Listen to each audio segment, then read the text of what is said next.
Smart business decisions. Enterprise alignment, I'll talk a little bit about that when we get to guiding principles. Efficiency and ROI. I'll talk a little bit about that when we get to objectives for 16. The only thing I'll mention on ROI here, return on investment, we look at everything from a lens, return on investment, all right? Resources, time, people, money, all right? And then we make our decisions based upon ROI. And that's the right thing to do. But we have a responsibility, if there's something out there that we truly believe is the right thing to do for our customer, whether it be the fleet, fighter, or family, and it may not have a good fiduciary ROI, or it may cost more resources, but if it's the right thing to do, we have an obligation to go look through that, work our way through that, and decide it's the right thing to do. And if it's the right thing to do, then we got to figure out which Peters we're going to pay or we're going to rob to pay Paul. But we have a response. If it's the right thing to do for our customer, we have a responsibility to look at it, even if it's expensive from a resource perspective, time, people, money. Okay? But I want to talk about enterprise alignment here. There's two pieces of enterprise alignment.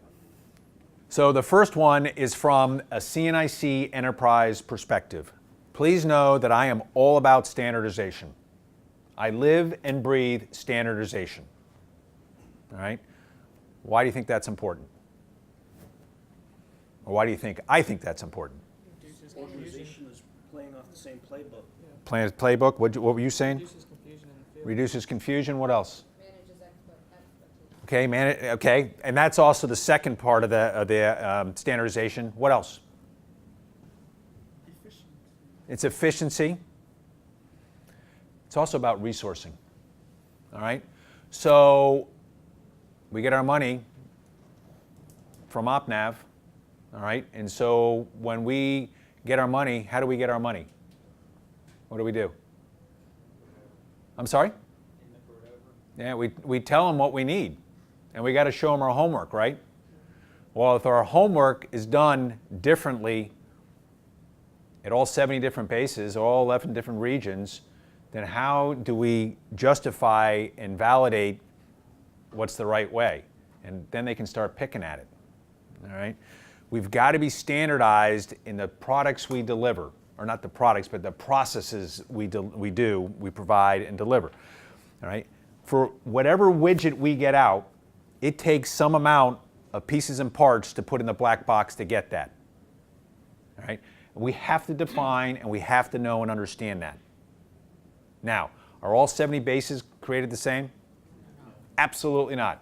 And I guarantee, and I tell you, when I go out to the bases, and I've been to all 70 bases, all right, almost always within the first 5 minutes me being there, they look at me and they say, well, sir, we're different. Well, I know you are. You're all different. You're just like my kids, all right? And oh, by the way, those of us that have kids, we treat all our kids differently, right? You got to raise them all differently to get them where you want. Same thing with our bases. So you got to understand, though, what the gazinzas are to get the gazoutzes, and then you take that model and you apply it to each installation and you modify it. You increase it, you decrease it, you move left or right, but at least you have a standard model. Because now we can go and justify the resources we need to FMB and the green eye shades. It doesn't mean we're going to necessarily get it, but at least we've got a good business case.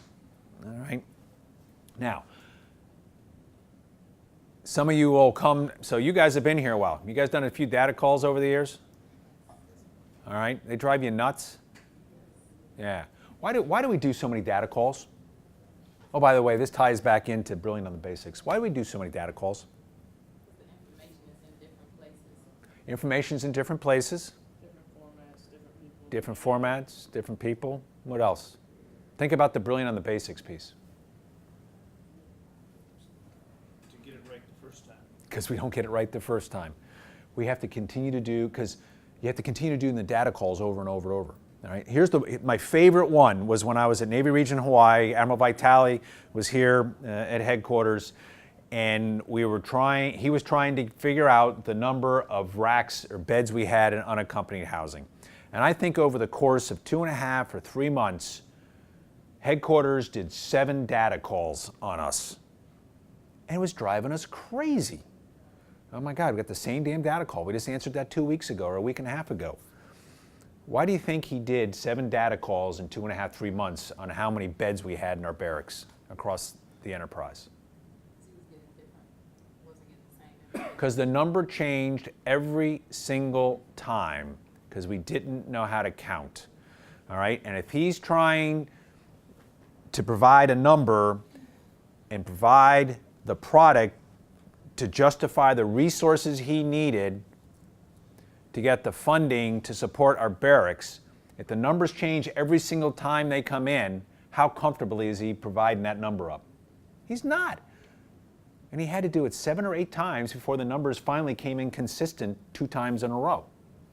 All right, brilliant on the basics, because we weren't doing it well out in the field. All right, but it also goes to the enterprise alignment and the importance of standardization and knowing what we got and what it takes to do something.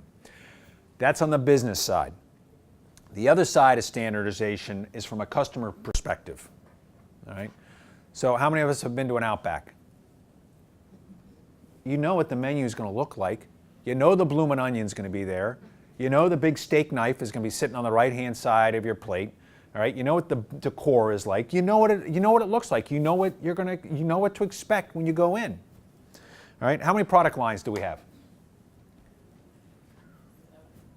122. We have 122 product lines. All right. Now, there's no lawyer. Well, there's a couple lawyers. There's a lawyer in here. All right. So, how many of our product lines are standardized and the customer knows what to expect every single time and it's repeatable? It depends. That's why I said the lawyer, you know. Some are good. Childcare is pretty darn good. All right. You show up and drop your kid off, you know what you're going to get. All right. NJS is pretty good.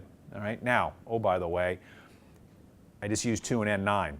That's run like a business more so than our other product lines. And so if you're about profit loss, you tend to be more standardized because you're watching the spreadsheet, all right?